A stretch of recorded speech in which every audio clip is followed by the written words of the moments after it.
新买的铁锅别马上使用。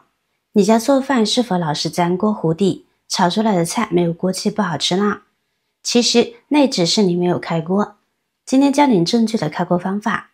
大家好，欢迎来到美食菜味，一起来学学吧。科技水平不断提高，各式各类的不粘锅也层出不穷。我们的铁锅依然没有被淘汰，不是没道理的。都说铁锅炒的菜更有锅气，更好吃。实际是铁锅受热均匀，传热快，导热强，在火力的作用下，食物中的蛋白类和脂类物质会产生化学反应，生成特殊的物质，保留营养的同时，使食物的味道更醇厚、更香。这是其他锅不可比拟的。可铁锅呢也有缺点，处理不好就容易粘锅糊底。我们应该先给它进行开锅处理，这样以后在烹饪时才不会粘锅，炒出来的菜肴呢才更好吃。好了，话不多说，来看看我是怎么做的吧。首先买回来的新锅，先用清水打湿，然后呢加入少许洗洁精。先用少许洗洁精和适量的清水将铁锅简单的清洗一遍。这一步呢先不要用钢丝球，就用普通的洗碗布擦拭一遍就好。因为锅在生产制造的过程中会有机油防护油，这一步主要是为了把油清洗干净，里里外外都擦洗一遍。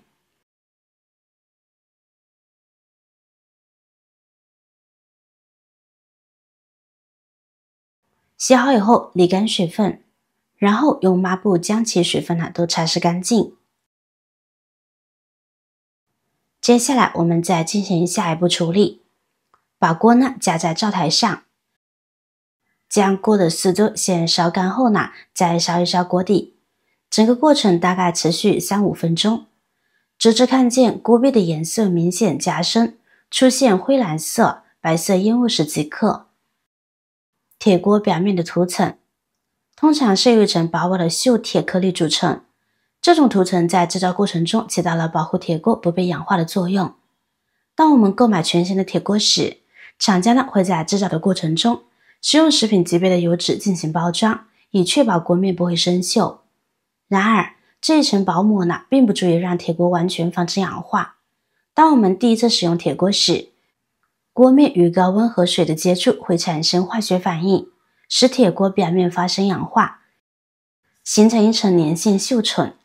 这也是为什么刚买回来的铁锅需要进行开锅处理的原因。好了，开大火从四周开始烧，将铁锅烧成这样的蓝色就行。现在我们将其冷却后再开始下一步操作。这一步非常重要，也是开锅的关键步骤。因为铁锅在变成蓝色后，不仅可以把表面的涂层和脏东西烧掉，而且还能发生化学反应，使铁锅变成一个不粘锅、不生锈的好锅。冷却至不烫手后，我们往里边加入少许的清水，再加入一点洗洁精，然后用钢丝球来刷洗。这一步一定要等锅冷却下来后才清洗，因为高温的铁锅在遇到了低温的水之后会出现浓缩现象，长此以往很容易出现变形或者是开裂的情况。另外，热锅遇到冷水之后还会滋生烟雾，这个烟雾含有细微的有害物质颗粒，对人体也会有损伤的。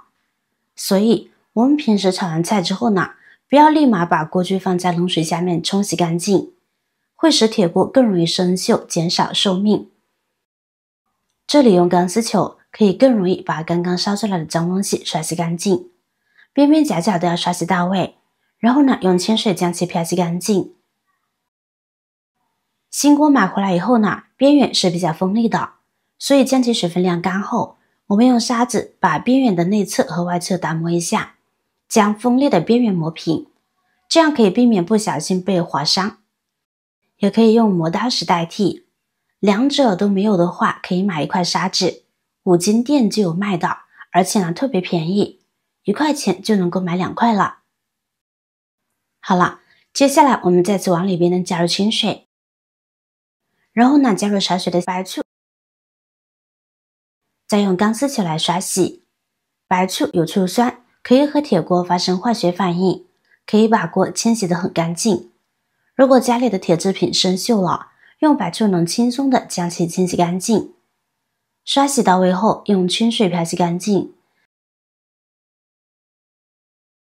这会儿呢，我们用干净的抹布把锅里的水分擦干，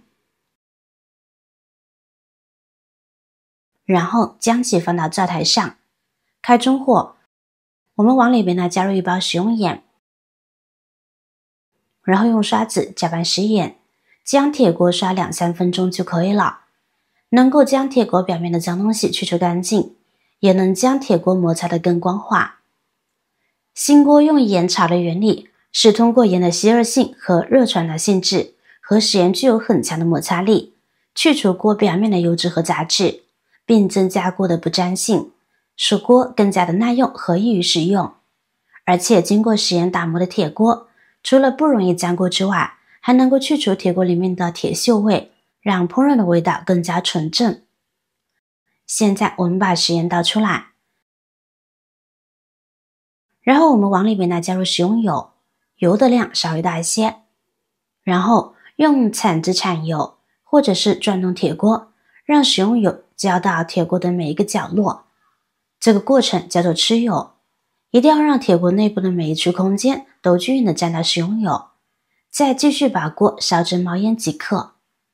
开锅的科学基础实际上是在铁锅的表面呢形成一层油脂膜，这一过程包括清洗铁锅以及去除表面的防锈油和杂质，然后呢在锅内涂抹食用油，通过加热使油脂渗入到铁锅的细小孔隙中，形成一层天然的非粘涂层。这层油脂膜不仅可以防止食物粘锅，还能在一定程度上防锈。现在我们再把食用油倒出来，然后呢再用洗洁精将其清洗干净。清洗干净了，接下来呢我们再用抹布将其水分擦拭干净，然后放到灶台上，开大火把锅底的水分烧干。这会儿我们准备一块猪皮，放入锅中，在锅壁上不停地擦拭。猪皮上有猪油，通过加热油会被释放出来，有防锈润滑的作用。如果怕烫手的朋友，可以用筷子压着旋转，这样呢会更加的安全一些。反复擦拭几遍，把锅擦得油光锃亮。锅的背面我们也要用猪油擦一擦。擦油的原理呢是一样的，可以有效的延长铁锅的使用，而且使用过程更加的丝滑。现在我们等它自然风干就可以了，不用干涉。使用时我们就用清水将其冲洗干净就行了。吃过油的铁锅里面呢会形成一层油膜，可以起到保护的作用。如果用洗洁精洗掉的话，就会把油膜给洗掉，容易导致炒菜的时候粘锅。清水冲洗完，只需要用海绵或者是毛巾擦干净就好了。开锅完成之后，可以往里面来加入食用油，然后呢等油烧到冒烟，再往锅里面来插入一个鸡蛋进去。等鸡蛋定型之后，晃动铁锅看看会不会有粘锅。如果像这样非常的顺滑，并且可以快速的翻转，没有一点粘锅的迹象，那就代表开锅成功了。正确的开锅步骤可以让锅在以后使用的日子里不会粘锅，而且不会生锈，能够极大提升铁锅的使用寿命。所以说新锅买回来不要直接用，学会今天的方法，使新锅寿命长，炒菜不粘更省油。好了，今天的视频内容到这里就结束了。如果您那里有更好的建议，欢迎评论区留言水星进行分享。同时也希望大家能够多多点赞转发，使更多的人能够关注到这些事实动态。语文方面，语句方面，期待和您再度相逢，一同探寻更多的社会真相。我是瑶瑶，那么我们下期再见。